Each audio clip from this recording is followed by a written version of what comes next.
द्वादश भक्तों में से एक श्री नारद जी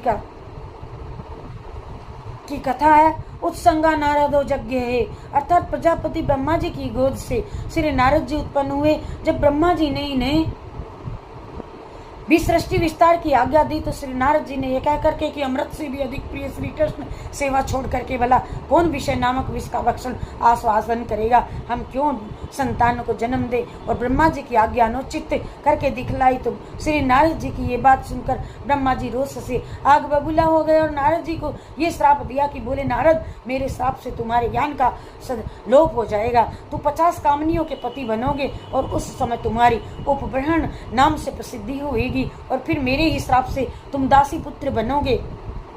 पश्चात संत भगवंत कृपा से मेरे पुत्र रूप में प्रतिष्ठित हो जाओगे। ब्रह्मा जी के दिए उस श्राप के कारण ही नारद जी आगे चल करके उपब्रहण नाम के गंधर्व हुए हैं और चित्ररथ गंधर्व की 50 कन्याओं ने इन्हें पति रूप में वर्ण किया। एक बार पुष्कर क्षेत्र में श्री ब्रह्मा जी के स्थान पर गए हुए वहाँ श्री हरि जी का उन्होंने यशोगान करने लगे। जब पर्वत पर उस स्थान पर वहीं रंभा अप्सरा को नृत्य करते देख करके काम मोहित होने से वीर संकलन हो गया और जिससे कुपित होकर के ब्रह्मा जी ने उसे श्राप देते हुए कहा, अरे तू गंधर्व शरीर को त्याग करके शूद्र योनि को प्राप्त हो जाओ। और श्राप सुन करके उपबहन ने तत्काल उस शरीर को त्याग योग क्रिया के द्वारा छोड़ दिया और कालांतर में दुमिल गोप की पत्नी कलावती के गर्भ से उत्पन्न होकर के दासी पुत्र कहलाए। दुमिल गोप के स्वर्ग सिधार जाने पर कलावती एक सदाचारी ब्राह्मण के घर सेवा करती हुई जीवन यापन करने लगी। उस समय का अपना चरित्र बताते हुए श्री नारद जी ने व्यास जी से कहा कि मैंने ब्राह्मण के घर में चातुर्मास बिताने के लिए संतों में निवास किया है।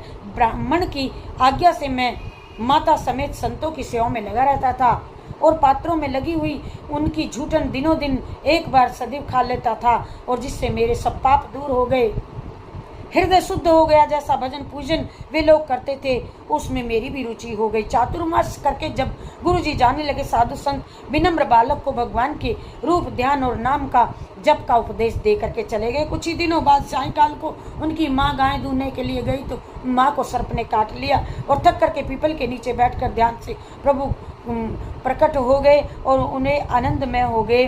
और परंतु वह झांकी तो विद्युत की भांति आई और चली गई। पुण्य दर्शन पाने पर व्याकुल हो गया, कौन आए थे, किसने आकाशवाणी दी, और नारद जी को भगवान के दर्शन हुए।